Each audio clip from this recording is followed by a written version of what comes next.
പഠിച്ചത് മറന്നു പോകാതിരിക്കാൻ വേണ്ടിയിട്ട് ഞാൻ ചെയ്ത കുറച്ച് ടിപ്പുകളും അയ്യോ അങ്ങനെ ചെയ്ത് പഠിക്കാമായിരുന്നല്ലേ എന്ന് തോന്നിയ കുറച്ച് ടിപ്സുകളും ഞാൻ പറഞ്ഞു തരട്ടെ. ഇത് തന്നെ നിങ്ങളൊരു ദിവസം ഫുള്ള് പഠിച്ചത് മാക്സിമം എത്രത്തോളം ബ്രേക്ക് ചെയ്യാൻ പറ്റും അത്രത്തോളം ബ്രേക്ക് ചെയ്ത് വെക്കാം. ഫോർ എക്സാമ്പിൾ ആദ്യത്തെ ഒരു ദിവസം തുടക്കത്തിൽ ഒരു 45 മിനിറ്റ് പഠിച്ചത് നിങ്ങൾ ഒരു 5-10 മിനിറ്റ് കൊണ്ട് റിവൈസ് ചെയ്യാൻ വേണ്ടി നോക്കാം. ഇങ്ങനെ ക്യുമുലേറ്റീവായിട്ട് ഉച്ചവരെ ചെയ്യുക. ഉച്ചയ്ക്ക് ശേഷം രാവിലെ തൊട്ടിട്ട് ഉച്ചവരെ പഠിച്ചത് വീണ്ടും ക്യുമുലേറ്റീവ് റിവിഷൻ നോക്കാം.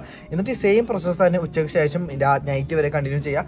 നൈറ്റിലും ഹോൾ ഡേ നിങ്ങൾ ചെയ്തത് വീണ്ടും റിവൈസ് ചെയ്യുക അല്ലെങ്കിൽ മെമ്മറൈസ് ചെയ്യാൻ വേണ്ടി നോക്കാം. പ്ലസ് ഇതൊക്കെ ഒരു നോട്ടാക്കിയിട്ട് എഴുതാൻ പറ്റുന്ന ഒരു സമയം ഉണ്ടെങ്കിൽ ഏറ്റവും നല്ലത്. ഇങ്ങനെ ടിപ്പ് ഇത് ചിലർക്ക് വർക്ക് ആവത്തുള്ളൂ, ചിലർക്ക് ഇത് ഓപ്പോസിറ്റ് ആയിരിക്കും വർക്ക് ആവുക.